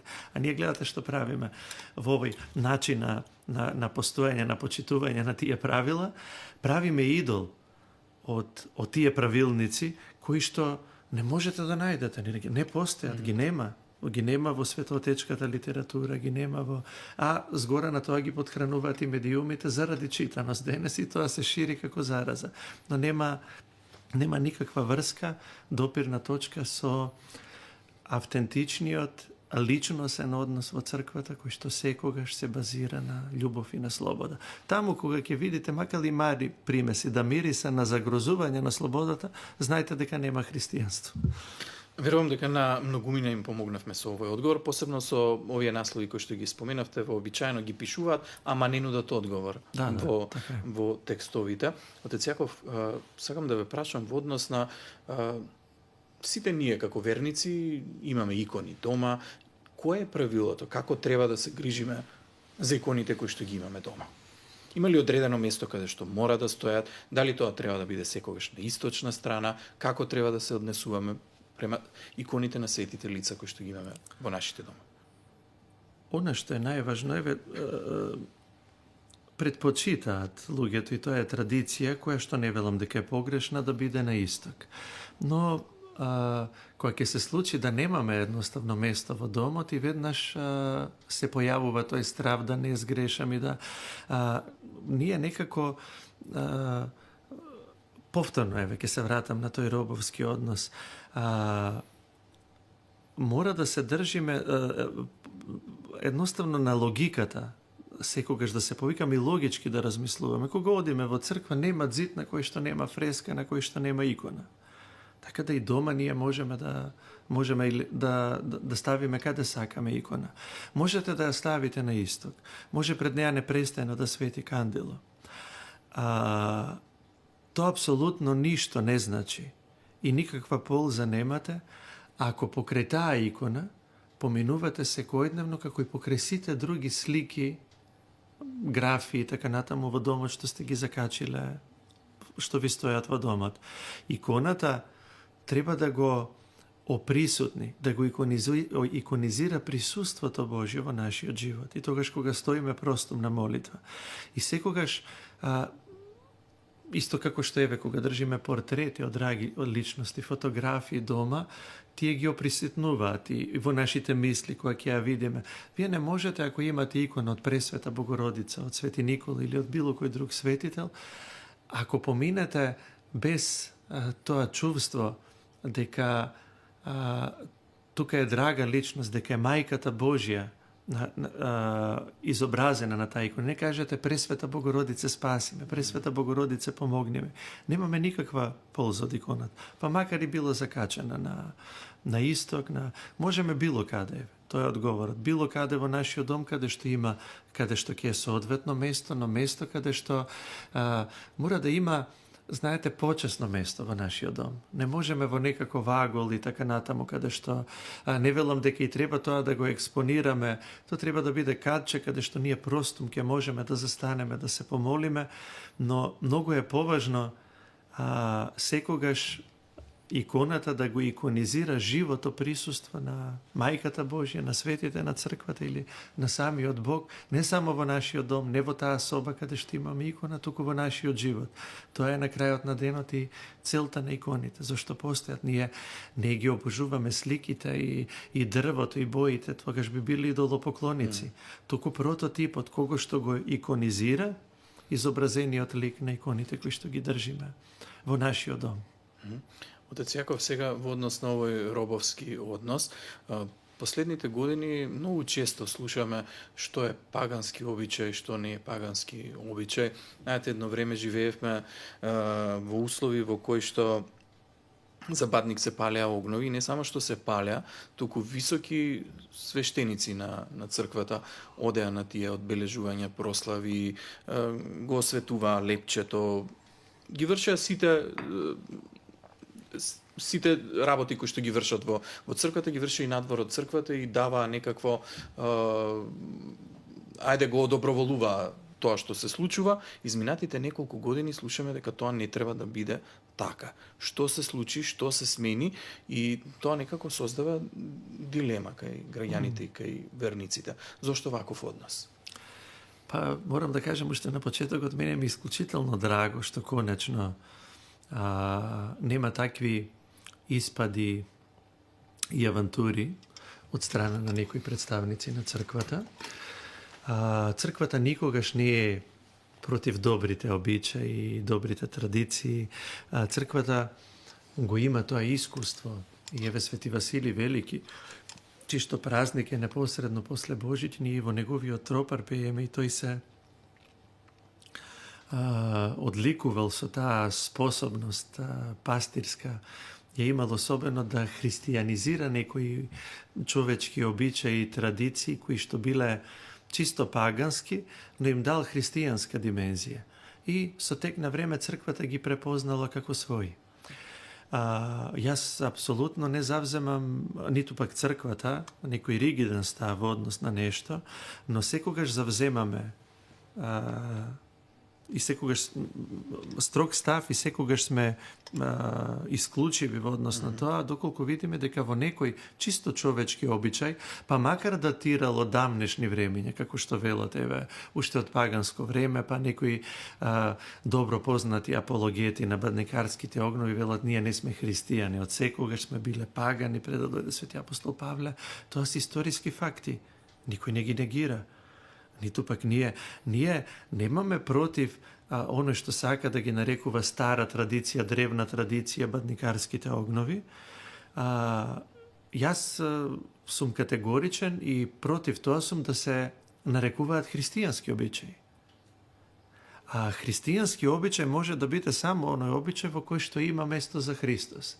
И обичај кој што низ кој што провејува духот на црквата, христијанскиот дух, во кој што макар и ги гледаме контурите Христови, еве, или и да сведочи за Христос, или да не води во најмала рака кон Христос. Конкретно овие огнови кои што се палат во очи Бадник,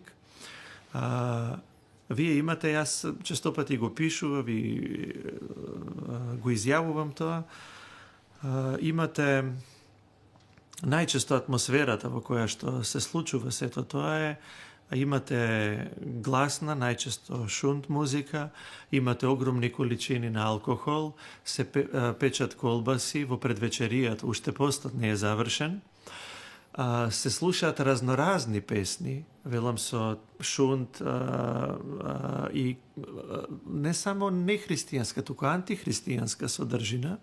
Целата атмосфера не е својствена на црквата и сите тие луѓе кои што ги гледаат, скокат околу тие запалени огнови, играат, пеат и така натаму, пијат огромни количини на алкохол, утре дента нема да ги видите на светата литургија во црквата.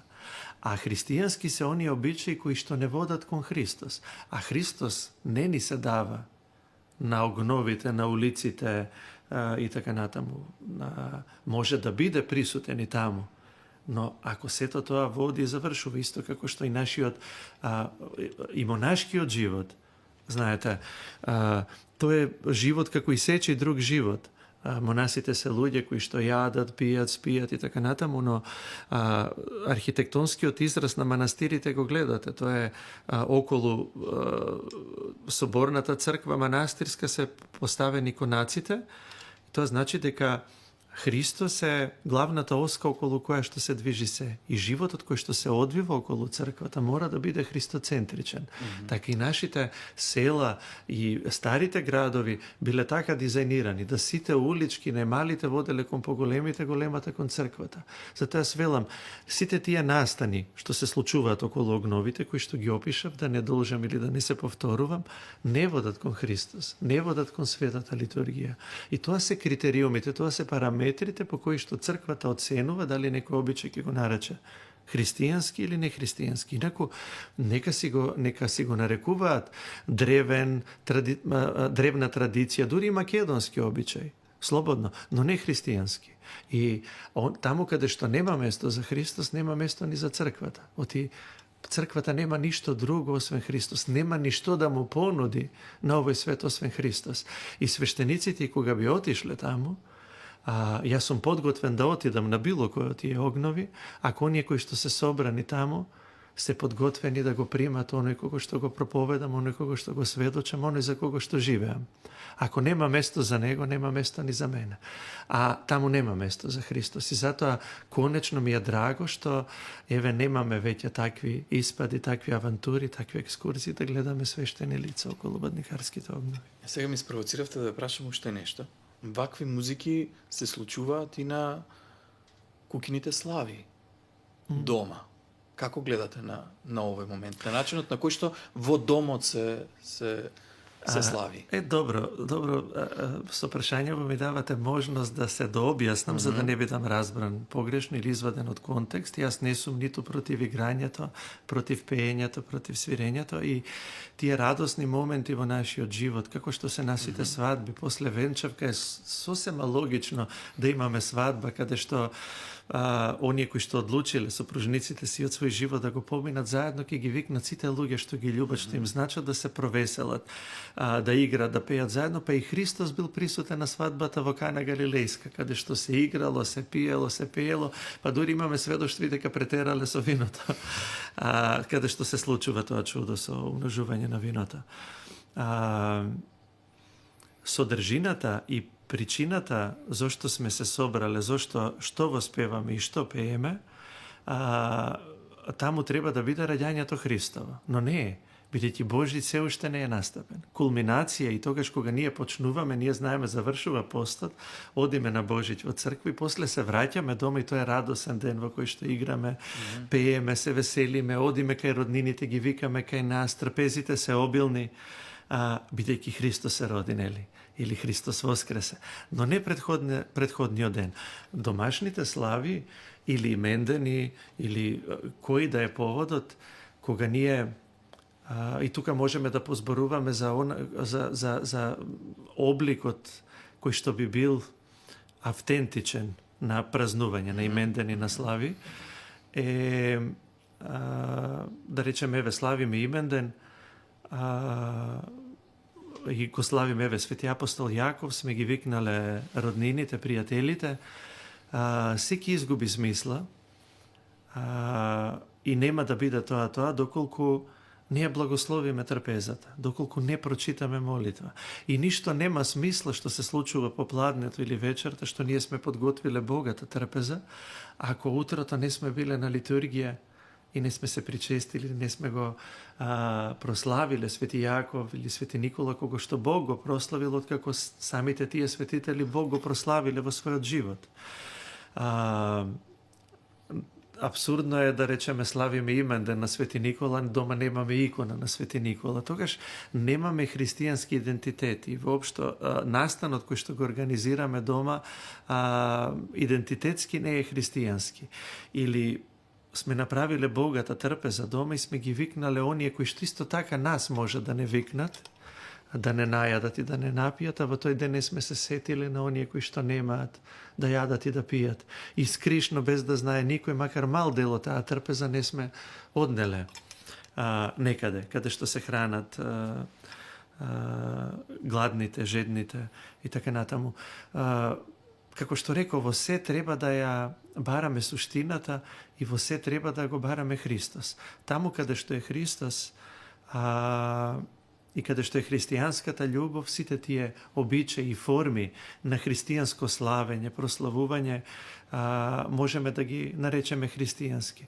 Воспротивно, се е тоа налик на сите веселби, евенти, настани кои што ги правиме, на кои што одиме, каде што нема место за Христос. Имаме такви настани, такви нешта на претек во овој свет. Се помалку се прави место за Христос. Затоа ве молам, барем да не се смеваме. Оние нешта кои што ги велиме дека ги правиме во слава Божја, дајте барем тогаш на тие настани, на славите, на имендените, на празниците, да направиме место за Него. А не како во витлеемските домови, каде што било топло, каде што било удобно, каде што имало се, само немало место за Христос, па морал да се роди далеку, во мрачна и во темна пештера, отврлен од сите. Не е христијанскиот менталитет тако. И затоа црквата е бескомпромисна и изгледа поприлично строго во својот третман кон сите овие појави и обичаи. А не дека црквата не може да снисходи. Таа е како мајка секогаш може да снисходи, секогаш може да најде начин да прифати, да разбере, но не по секоја цена. Таму каде што нема место за Христос, нема место ни за црквата, ни за оние кои што ја представуваат црквата. Како правилно да ја одбереме куќината слава? Постои ли правило? Нема правило. Ние обично славиме именден и имаме домашна слава на светителот чие што име го носиме, или ако нашите предци, баби, дедовци, родители постои во различни делови на нашата држава, некаде се слават слави, така наречени куќни слави, некаде се слават имендени, но начинот на кој што избираме да славиме слава, некаква домашна, и тука сме апсолутно слободни. Го прославуваме светителот кого што го чувствуваме дека ни е најблизок, со кој што сме изградиле личносен однос. Го знаеме неговото житие, неговиот живот, па посебно сме били инспирирани, во некој момент сме го почувствувале близок, дали заради тоа што го носиме неговото име, или ни одговорил на молитвите, ни помага, го чувствуваме близок до нас, и тогаш кога доаѓа неговиот ден, неговиот празник, сакаме да го одбележиме, со тоа што посебно пред се ќе помогнеме. Пред се ќе дадеме таму каде што нема да јадат и да пијат, а тогаш на крај ќе ги собереме и луѓето што и нас не собират, кои што ни се драги, кои што ни значат, но нема посебен начин на кој што ние би одлучиле. Еве, многу луѓе одат на поклонички патување и ќе отидат ке Свети Наум во Охрид, или сега се популарни дестинации поклонички се Свети Василий Острошки во Остроки, ќе го почувствуваат како исклучително близок. И одлучуваш дека на тој ден ќе се подготвиш за прича, за да се причестиш, ќе одиш во црква, на тој светител му се молиш секојдневно, но и кога е неговиот празник, сакаш ете да му дадеш една празнична димензија, кога може човек и да запее и да заигра. Не е проблем, но се е безсмислено доколку не се спомени името на светителот, доколку не му се обратиме на молитва, доколку не го повикаме Бог да ја благослови таа празнична трпеза и да биде се во слава Божја, како што велиме ние во црквата. Тогаш се ќе биде благословено и секи има смисла. Отец Јаков, кој би бил вашиот одговор? Каква е моќта на молитвата? Па, молитвата нема живот без молитва, нема христијански живот без молитва. Ние дишаме со молитвата. И молитвата е единствениот начин на кој што ние градиме заедница со Бог. И тоа е двонасочна комуникација, тоа е личносен однос. Молитвата не е само обраќање каде што ние кажуваме некои добро формулирани зборови или ќе ги прочитаме, ќе застанеме пред икона или во црква и сме му се обратиле на Бог. Молитвата која што излегува од нашето срце, односно подобро кажано од единството на умот и на срцето, и по дефиниција само тогаш молитвата е вистинска, секогаш е двонасочна, и само тогаш таквата молитва станува магнет за Божјата благодат, за несоздадените енергии Божи кои што ни се враќаат како своевиден одговор, како Божјо присуство во длабочините на нашата душа, во безпросторните простори на нашето срце, каде што го среќаваме Бог, единственото место. Со молитвата ние го чистиме и го подготвуваме единственото место на кое што му е возможно на човекот да се сретне со Бог, а тоа е срцето човечко. Молитвата, единствено оној кој што твори молитва и кој што живее во молитва, може не само да направи чудо, туку и да доживее чудо и да биде сведок и проповедник на чудо. Сите и апостолите, и светите оци на црквата, и мачениците, кулминацијата на нивната љубов тие искажале со своето мачеништво, мачениците, но пред се го оприсутниле Бог во своето срце преку молитвата, и преку молитвата во таа мера го засакале, го возлюбиле, што кога ги ставиле пред свршен чин да бираат помеѓу Христос или животот, тие го избрале Христос. Сето тоа го возможува молитвата. Сите свети на црквата се осветиле преку молитвата. Но молитвата е тој прв двиг, прв наш исчекор. Бог секогаш не чека нас да го направиме првиот чекор, бидејќи Бог е љубов и никогаш не провалува насилно во нашиот живот. Секогаш доаѓа откако ќе го повикаме. И тогаш кога ќе му речеме да си оди, тој си оди. За разлика од противникот Божи, кој што тогаш кога не го викаме доаѓа и тогаш кога му велиме да си оди, не си оди, бидејќи е насилен, бидејќи не знае што е љубов и е вечено саменик, не знае ни што е заедница, нели? И затоа, бидејќи не знае што е љубов, не ја почитува нашата слобода. Но кога зборуваме за Бог, молитвата е тој прв наш исчекор, тој прв наш двиг, после кој што се случува се друго. И кога човек искрено прв пат ќе се помоли, не зборувам за молитвата која што е происход на оној трговски однос, Господи, дај ми ова, дај ми она, не. Молитва во која што го бараме исклучиво Него. Молитва во која што бараме Он да ни се открие како смисла на нашиот живот, како смисла на нашето постојање. Токму кога ќе се случи таа молитва од наша страна, и оној прв одговор од негова страна, а тој секогаш одговара на таква молитва, тогаш молитвата на тој таков христијанин постанува начин на живот, начин на живење, дишање постанува молитвата. Отец Јаков, споменавте дека молитвата создава чуда. Луѓето многу често сакаат да бидат сведоци на чуда, за некако да ја зацврстат вербата во Бога и во она што тој го прави и неговата моќ.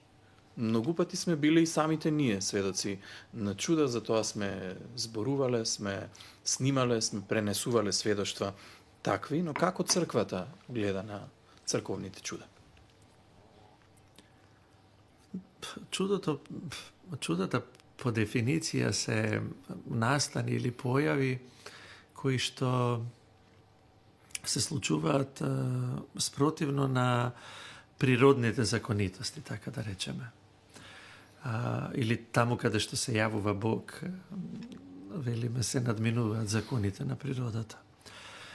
Но морам повторно да кажам дека личносниот Бог и нашиот Бог, Бог на љубовта и на слободата, не се чудата механизми, така да речам, преку кои што тој ни се приближува и ни се открива. Заради тоа што Христос на повеќе места во Евангелијата тоа можеме да го сретнеме кога го искушува да направи чудо, им вели на оние што го искушува дека овој род бара чуда, но нема да му се дадат други чуда, освен знакот на пророкот Јона. Па и на самиот крст му велат, ако си навистина син Божи, слези сега од крстот, па да видиме и да поверуваме. Чуда постојат секако, сите тоа го знаеме и сите сме сведоци на такви мали и големи чуда во нашиот живот, но во светлината на личносниот, на љубовниот однос со Бог, кога човек ќе го стекне најдлабокото самопознание, за кое што зборувавме, дека сме несовршени, дека сме грешни, дека тогаш откако искрено ќе погледнеме во самите себе, сето она што ќе го здогледаме, ќе го евидентираме, ќе го видиме, нема да биде добро, дури ќе биде разочарувачки лошо, ќе откриеме многу работи, навики, страсти кои што повеќе не расчовечуваат отколку не прават луѓе. И во тој наш прв исчекор, во тој наш прв двиг кон Бог, односно во молитвата, Бог ќе ни посведочи и ќе ни открие дека не љуби и дека не сака и дека токму за нас умрел на крстот, дека токму заради нас легол во гробот и токму дека заради нас такви какви што сме, грешни никакви, излегол од гробот и воскреснал за и нас да не воскресне. И тогаш кога ќе почувствуваме, а во црквата тоа ежемиговно го чувствуваат луѓето кои што живеат, дека Бог не љуби без оглед на се. И тогаш човек се соочува со најголемото чудо што по мене човек може да го доживее. Како може Бог, кој што е совршен, кој што е апсолутна љубов, кој што е апсолутна добрина, да ме љуби мене таков каков што сум, без да очекува нешто за возврат. Знаете, сите други чуда, кои што и како човек ќе биде и сведок, и ќе оди и по свети места ќе се случат, едноставно останува занемен и заробен во тоа чудо во кое што не отсуствува слободата и љубовта. Сите други чуда кои што експлицитно и очигледно ја рушат логиката, ги рушат сите научни норми, постулати на екзактната наука, а се случуваат, на некој начин сметам и дека ја загрозуваат човековата слобода, па е човек принуден да верува заради тоа што нема никаква логика, нема рационално објаснување. Мора да биде чудо.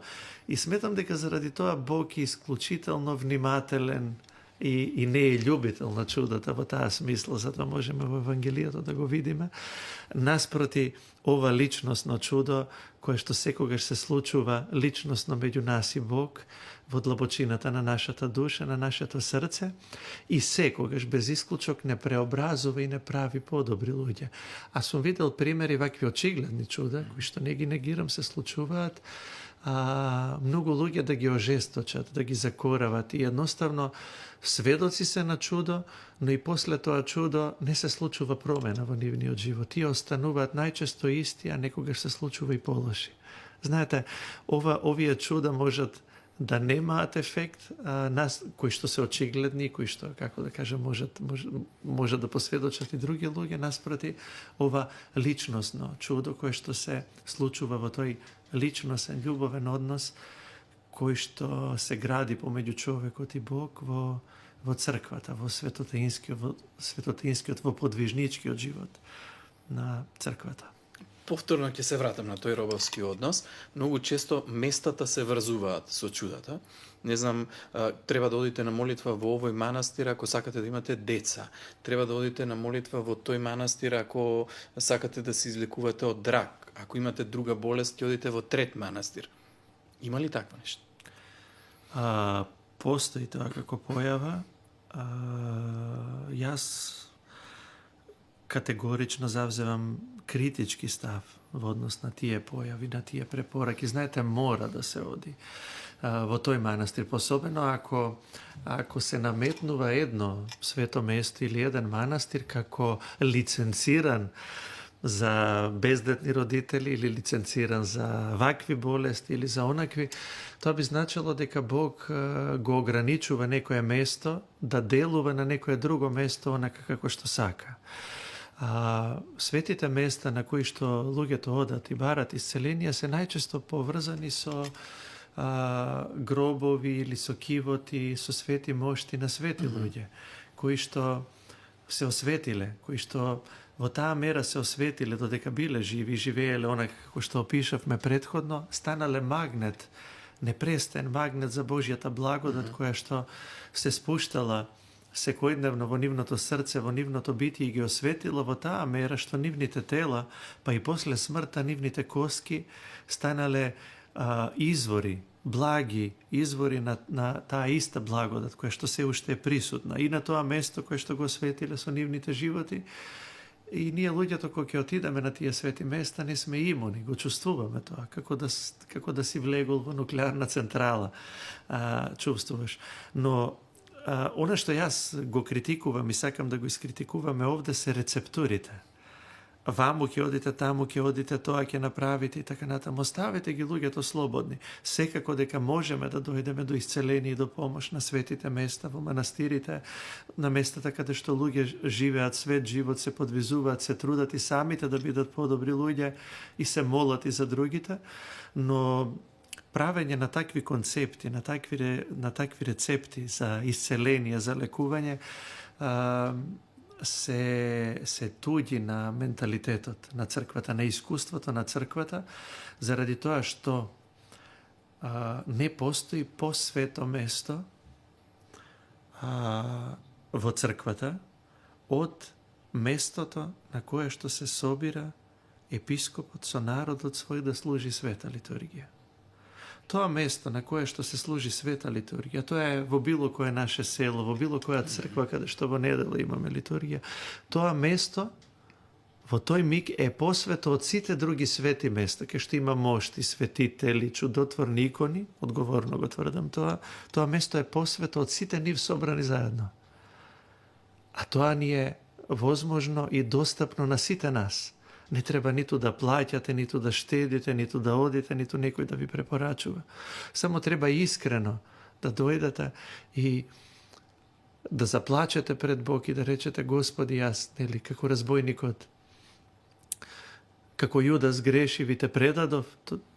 Тоа се стихови парафразирани на еден причастен што го пееме. Те предадов и мојот живот е се спротивно на она што ти од мене очекуваш да живеам и што бараш неве ти пристапувам како разбойникот, кој што ништо друго не можел да ти принесе на крстот.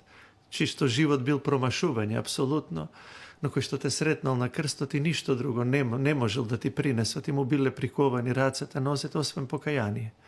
Затоа и јас, како и он што ти рекол, ти велам, спомни си за мене во царство твој, помогни ми. Ти знаеш од што имам потреба, дај ми и така натаму. И да си најде духовен отец и да се подготви, да се причести. Нема што на било кое свето место поскапоцено и посвето да добиете од самиот Христос, кој што се дава преку светите тајни на секоја света литургија која што се служи во најблискиот храм кај нас. Затоа сум, како да кажам, имам ваква брутална реторика, може би, за нечи вкус, заради тоа што овој пристап со разноразни рецепти е брутален во однос на искуството на црквата, на светата литургија на црквата, од која што извира се што е свето. Па токму тие свети места и тие свети луѓе, чишто коски мошти станале свети, се осветиле на светата литургија. И затоа се свети, бидејќи се причестували и живееле во покаяние. Не велам дека не треба да се оди, да се организираат поклонички патувања, но овие рецепти, кои што не нудат решение за него повикуваат човекот на покаяние, да се покае за својот грешен живот, да биде подобар човек, да се исповеда, туку му велит ќе одиш таму и таму, ќе направиш тоа и тоа. Тоа е магиски пристап кон верата, инстант решение на нашите проблеми, на кои што секогаш главен проблем и главна причина е гревот. И тоа некако е во согласно со тој прародителски греф и пат на нашите прародители. Тие сакале преку инстант решение да станат богови. Касни од дрвото, тој ве лажи, вие ќе бидете слични на него, ќе бидете богови, а не преку послушание, преку смирение во љубовна заедница со Бог. И потешко е и за луѓето неприфатливо кога ќе им речете, за каков проблеми да станува збор. Најдете си духовен отец, покајте се, исповедајте си ги гревовите, потрудете се да живеете поинаку. Ако си прељубник и прељубодејствуваш, престани да прељубодејствуваш. Ако си пијаница, престани да пиеш, бори се со својата страст и така натаму. Ако било кој друг грев го правиш, престани да грешиш, ама тоа подразбира само одрекување и подразбира болка секогаш. Тој подвиг е болен и е повеќе годишен процес на покаяние, на распнување, на умртвување на самиот себе, за да може Божјата благодат да не преобрази која што ни се дава на светата литургија. А ови инстант решенија, немој ништо да правиш, оди направи ови, им се симпатични на луѓето и затоа се лепат на такви препораки кои што одговорно и сосем отворено тврдаме овде кај вас дека се нецрковни. Ја мислам дека доволно јасно ја направив дистинкцијата, не зборувам против поклоничките патувања и одење на свети места, но туку против барање на решение на сите проблеми во нашиот живот надвор од светата литургија, па макар и на свети места. Ако не одиш на света литургија, не се причестуваш, не живееш во покаяние, оди каде сакаш. Нема никаква полза да имаш.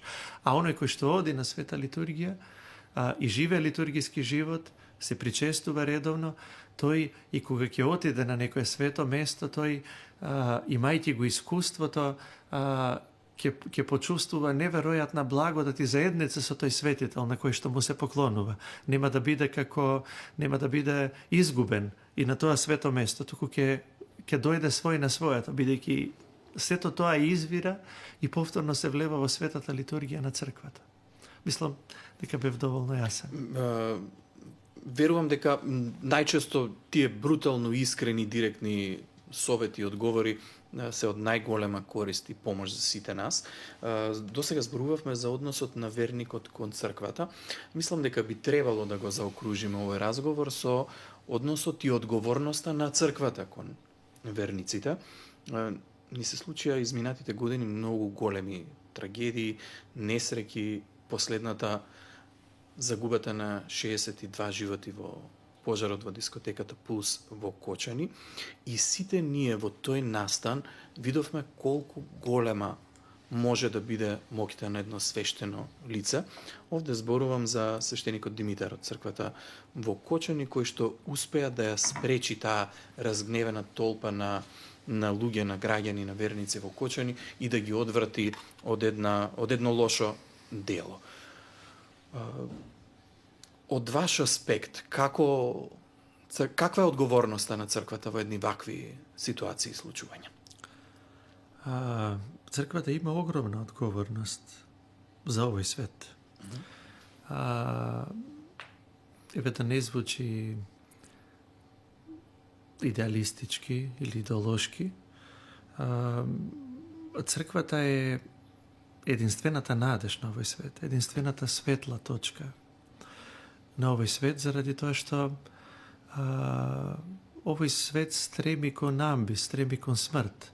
Не само заради сета декаденција и нихилистички пристап кон животот кој што го имаме, на кој што сме сведоци, туку во чисто научен некој аспект, се што има почеток има и свој крај. Едноставно црквата го има тоа есхатолошко сведоштво на вечноста, на неминливоста, и единствената можност за надминување на смртта, за надминување на конечноста.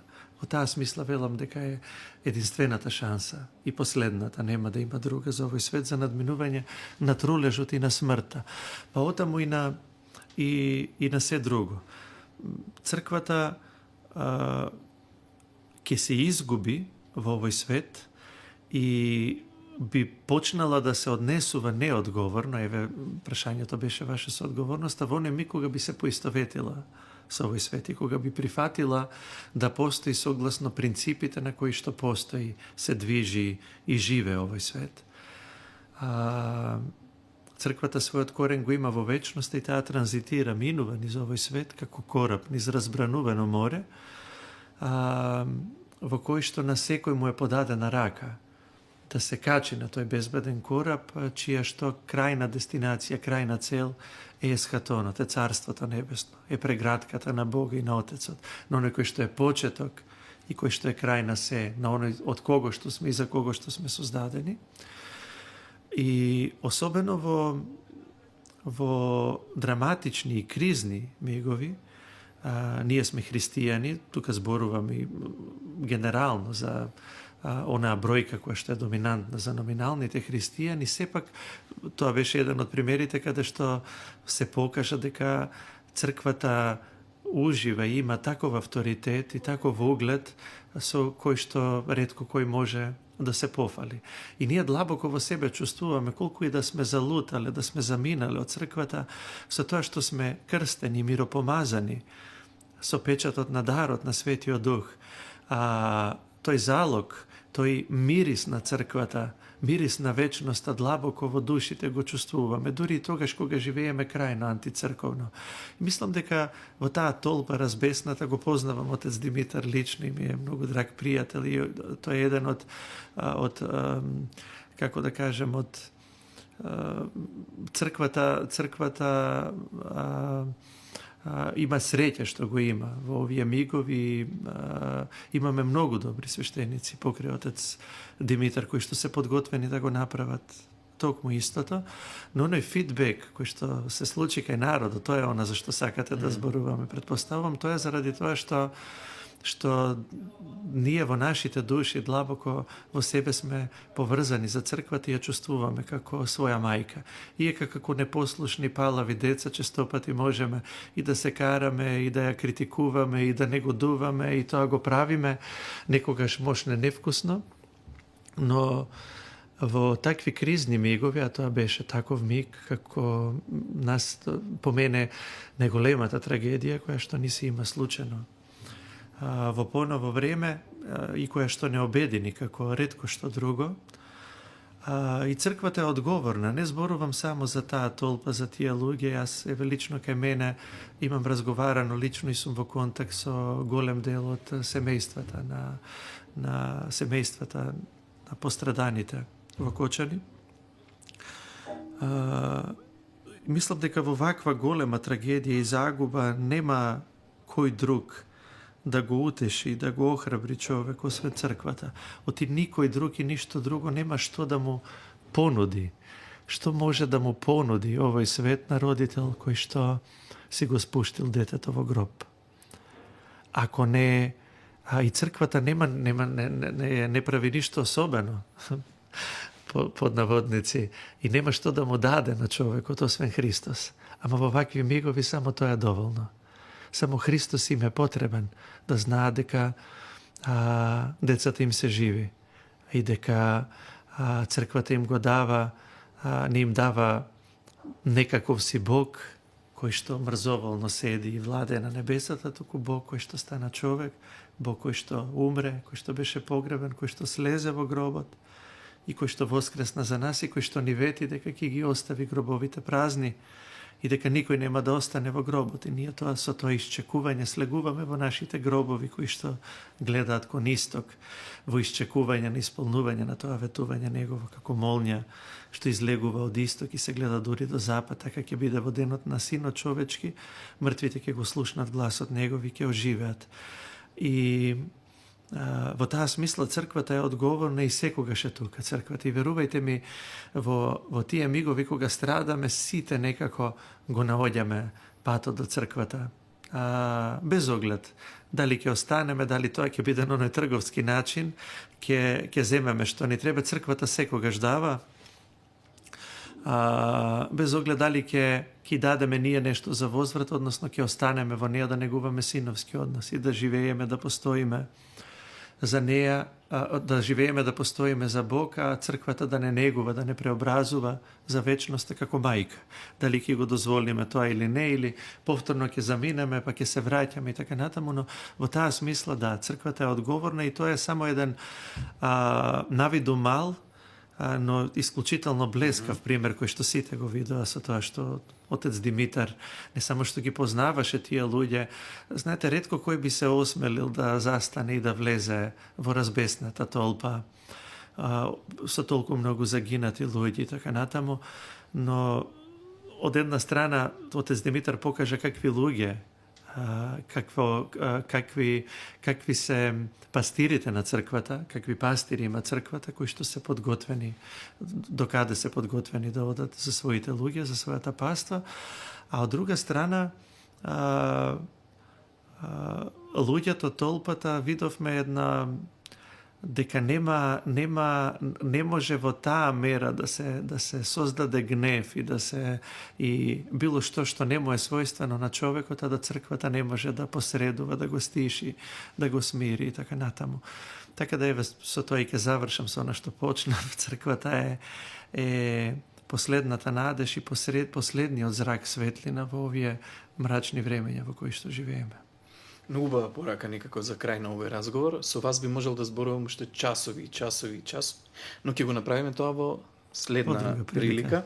Верувам дека ќе имаме можност за такво нешто и благодарам многу што во овие изминати 2 часа им помогнавме на сите оние кои што имаат некакви прашања и дилеми во односот верник со црква и црква со верник. Во некоја следна прилика ќе зборуваме за односот на црквата со надворешниот свет или општеството. Отец Јаков, ви благодарам многу за одвоеното време. Благодарам за можноста и за поканата. Почитувани, ви благодарам што бевте со нас.